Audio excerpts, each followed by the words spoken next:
Hi guys, din magkakaroon tayong shoe review ng X-Step X-Flow 7. Kung gusto mo na sobrang comfortable, super duper breathable na sapatos for running or other sports pang workout, ito ang bagay sa'yo. Sa napakamurang halaga, panalong-panalo po talaga siya. I-explain ko kung bakit ko nasabi ano, kaya samahan nyo na ako guys, i-review na natin to. Let's go! Hey, I ain't never giving up. Said I never give up. Pero bago tayo mag-start, kung first time mo pa lang sa channel na to, mga ganitong content naman yung hilig mo, mga shoe review, mga fitness related videos, mag-subscribe ka na, i-click mo na rin bell icon para lagi ka updated sa mga next videos ko. Puntahan muna natin yung uppers, no, kasi sobrang dito siya nagsha-shine. Knitted uppers po ito na tinatawag nilang TPU knit, TPU made of plastic. Kaya very durable yet very breathable.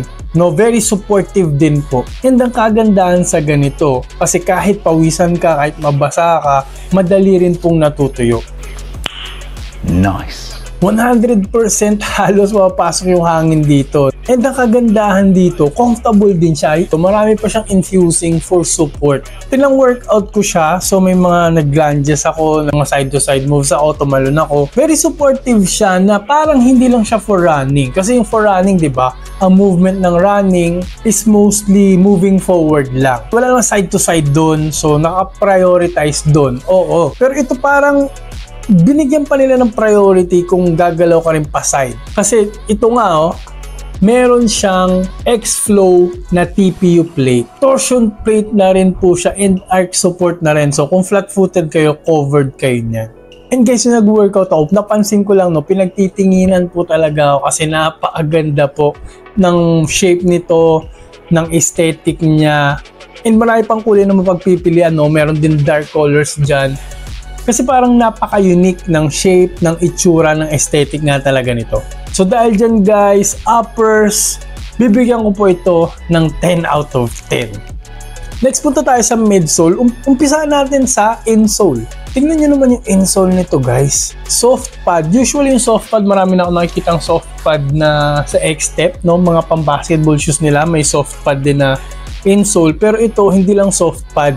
Soft pad cool. Kung makikita nyo may mga butas-butas na parang may mga mesh. So very breathable siya, 360 degree and kahit sa ilalim. Guys, nakikita nyo ba may butas-butas din yan dyan? Sa kanyang TPU plate, kaya pong pumasok yung hangin kahit sa ilalim nito. Ganun siya kalupit. So very breathable po talaga. Sobra yung breathability nito sa lahat ng directions, no? And ni-research ko yung foam niya, hindi ko makita kung ano yung pangalan ng foam. Usually yung X-Step naglalagay sila ng foam na feather foam. Meron pa silang magandang paborito kong Ace foam, no, na nilalagay nila sa mga pinakamamahal ng sapatos. Ayun nga, dynamic foam, light. Bakit hindi nila dito nilagay? Ang gaganda ng mga foam na yun. Pero kung titignan, para siyang kaparehas ng consistency ng feather foam. Sa tagal-tagal ko na nagre-review ng X-Step, para siyang parehas sa feather foam. Yun nga, nasa pangalan, feather. So napakagaan naman talaga po nito. And dahil din dito sa X-Flow nga, para mararamdaman mo yung bounce. May bigay, may snapback dahil dito. Umaabot siya kasi hanggang dito malapit na sa 4 foot. So kahit hindi siya carbon plated, okay siya. May pressure chamber na rin, Ayan, may butas. So parang may compression, may give talaga pag tumatakbo kayo. Though to be honest, hindi ko masyadong naramdaman yung too much bounce kasi nga yung foam na to parang more on impact protection yung nabibigay niya sa akin. Very bounce, yung parang napupush ka forward, hindi masyado. Daddy, chill. Ito parang meron siyang 9mm drop. If I'm not mistaken, 9mm, 12mm. Pero okay yun, goods yun. Parang minimalist pa rin yun. Ayaw ko na masyado mataas na drop. Uncomfortable ako doon and parang matatapilok ako sa ganun Healthier sa paa yung ganong heel drop lang, yung mababa lang. Okay naman siya sa akin. Sana lang ginawa nilang Ace foam. Although yung presyong kasing ganyan, hindi naman tayo dapat mag-ask for too much, mag-expect ng too much. Siyempre medyo, rin natin expectations natin sa kanya. So dahil dyan, bibigyan ko po ito ng 8.5 out of 10. Naging mataas pa rin dahil nga dito sa torsion plate. And okay naman meron naman siyang magandang impact protection. Minsan nga lang yung bounce hinahanap ko talaga. And lastly, punta na tayo sa outsole. Yung outsole niya, parang 80% to 75% is yung foam niya. No? So dahil dyan, napapagaan palalo yung sapatos. Yung mga pressure area lang talaga nilagyan nila ng rubber outsole. No? Itong dito sa heel and dito sa forefoot. And tumakbo ko kahit medyo nag-uulan-ulan ngayon di ba?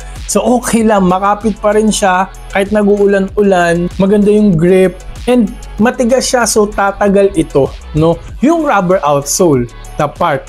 Pero syempre pag dito na kayo palagi sa foam, medyo mabilis tumapudpud, no? Yung foam pag in contact yan sa floor, lalo na kung sa mga rugged terrain kayo tatakbo, no? Syempre medyo mas mapupudpud yan. Pero yung outsole nila matigas, yung outsole na rubber talaga, panalong panalo. So dahil dyan guys, mataas ang bibigay natin kasi okay, laging ang X-Step, laging maganda yung mga outsole nila. Makapit pero matigas. So bibigyan ko ito ng 9 out of 10 sa outsole.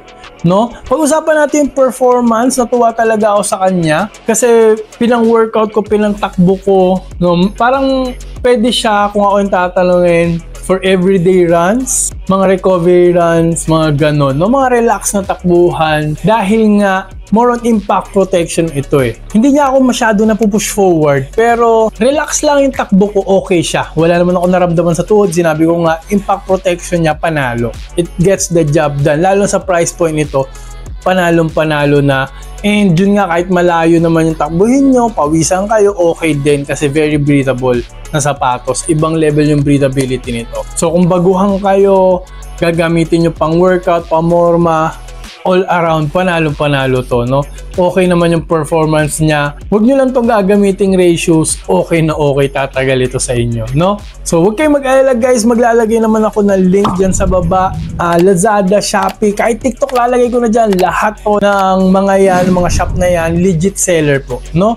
And by the way guys, yung link na yan po, gamitin nyo please para matulungan yung channel natin mas mag-grow kasi may nakukuha akong maliit na komisyon pag ginamit nyo yung link na yan. So maraming salamat po in advance sa mga gagamit po nung link. Pa-follow na rin po sa aking TikTok account, no? And sa aking iba pa mga social media accounts, no guys? So maraming salamat guys! Pero kung naghahanap pa po kayo ng mga iba pang running shoes from X-Step, i-click nyo lang mga link dito. And yung bilog dito, papindot na rin po para makasubscribe po agad kayo para lagi kayo updated sa mga next videos ko. Maraming po salamat sa panonood. Mag-ingat po kayo palagi and lagi nyo rin po tatandaan to always, your pro team. Bye!